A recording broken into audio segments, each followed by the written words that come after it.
Hello viewers, welcome back to our YouTube channel. आज की video का लेक्चर है हमारा बायोकेमिस्ट्री एंड क्लिनिकल पैथोलॉजी। इसमें हम चैप्टर नंबर फर्स्ट इस वीडियो में कंप्लीट देखेंगे। तो चलिए वीडियो को शुरू करते हैं। तो हमारा फर्स्ट चैप्टर है इंट्रोडक्शन टू बायोकेमिस्ट्री, जिसकी हम सबसे पहले डेफिनेशन देखते हैं।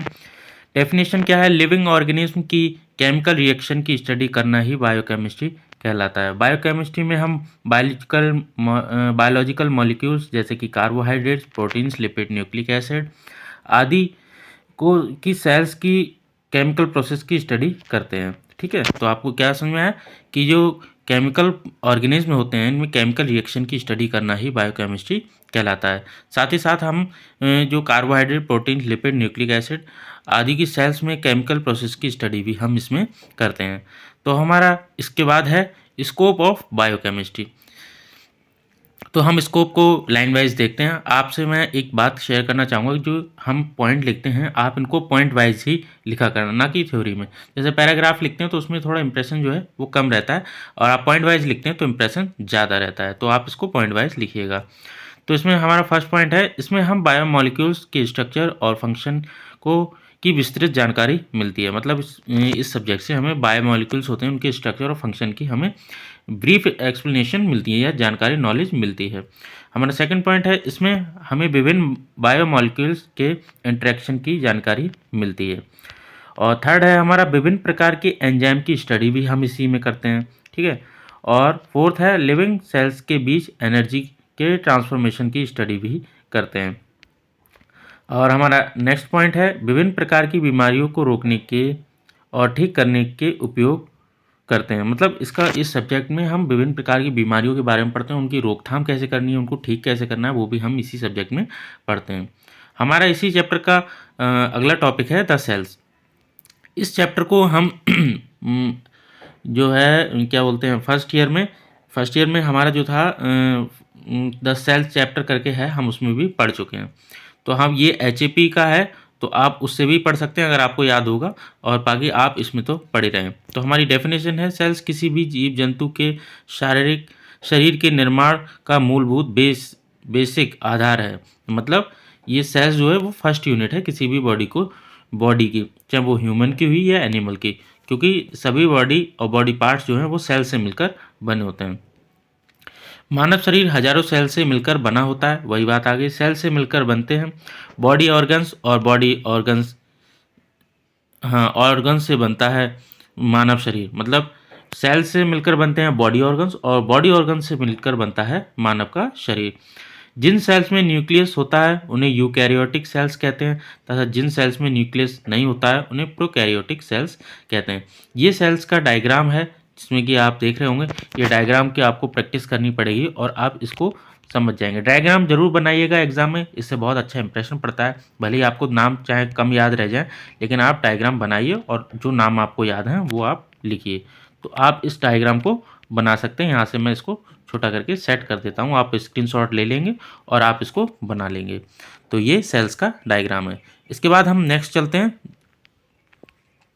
अब हम क्या है, जो डायग्राम में हमने जो सेल्स के पार्ट्स देखे हैं हम उन्हीं के बारे में स्टडी करेंगे।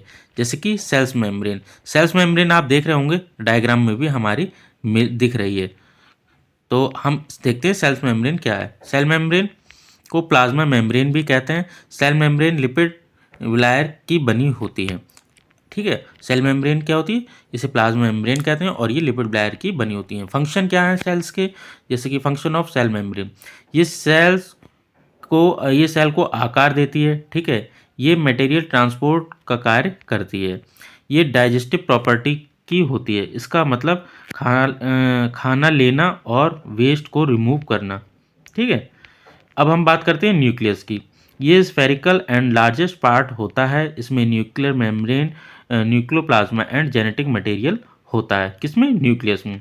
ये क्रोमोसोम्स और DNA से बना होता है। कौन बना होता है? न्यूक्लियस। ठीक है, अब इसकी हम फंक्शन की बात करें, ये DNA और RNA समाहित करता है। मतलब DNA और RNA से बना होता है या इसमें होते हैं। RNA मदद करता है प्रोटीन सिंथेसिस में। RNA किस में मदद करता है? प्रोटीन सिंथेसिस में। DNA किस में हेल्प करता है? क्रोमोसोम्स बनाने में। ठीक है, तो ये बहुत सही है और बहुत सरल सा मैंने आपको लिखा है, आपको बहुत इजीली याद रहेगा अगर आप थोड़ा सा याद रखेंगे। Endoplasmic reticulum. इसमें क्या है, इसमें ग्रैन्यूल्स होते हैं जिसे राइबोसोम्स कहते हैं। ये 2 प्रकार के होते हैं। मेम्ब्रेन के आउटर बॉर्डर पर राइबोसोम्स होते हैं, तो होते हैं जिन्हें रफ एंडोप्लाज्मिक रेटिकुलम कहते हैं। मेम्ब्रेन के आउटर बॉर्डर पर राइबोसोम्स नहीं होते, तो इन्हें क्या कहते हैं, स्मूथ एंडोप्लाज्मिक रेटिकुलम। मतलब इसको इजीली समझिए, जब मेम्ब्रेन के आउटर बॉर्डर पर राइबोसोम्स होते हैं तो इन्हें क्या बोलते हैं, रफ एंडोप्लाज्मिक रेटिकुलम।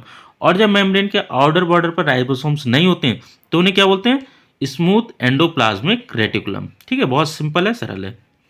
फंक्शन की बात करें, ये स्टेरॉयड और प्रोटीन बनाने में मदद करते हैं। राइबोसोम्स जो ये एंडोप्लाज्मिक रेटिकुलम जो होते हैं वो स्टेरॉयड और प्रोटीन बनाने में मदद करते हैं। ये केमिकल रिएक्शन के सरफेस एरिया प्रोवाइड करते हैं। जो केमिकल रिएक्शन होती है उनको सरफेस एरिया प्रोवाइड करते हैं। ये केमिकल सब्सटेंस को ट्रांसपोर्टिंग पाथवे प्रोवाइड करते हैं। मतलब जो केमिकल सब्सटेंस है जिसको ट्रांसपोर्ट होना है एक सेल से दूसरे सेल्स में, तो वहाँ पे ये पाथवे प्रोवाइड करते हैं, एक रास्ता प्रोवाइड करते हैं। गोल्जी कॉम्प्लेक्स, ये फाइन थ्रेड इरेगुलर ग्रेन्यूल्स होते हैं। ये ग्रेन्यूल्स मतलब ये इनका एक आकार होता है, फाइन थ्रेड इरेगुलर ग्रेन्यूल्स। ठीक है, तो आपको ध्यान रखना है।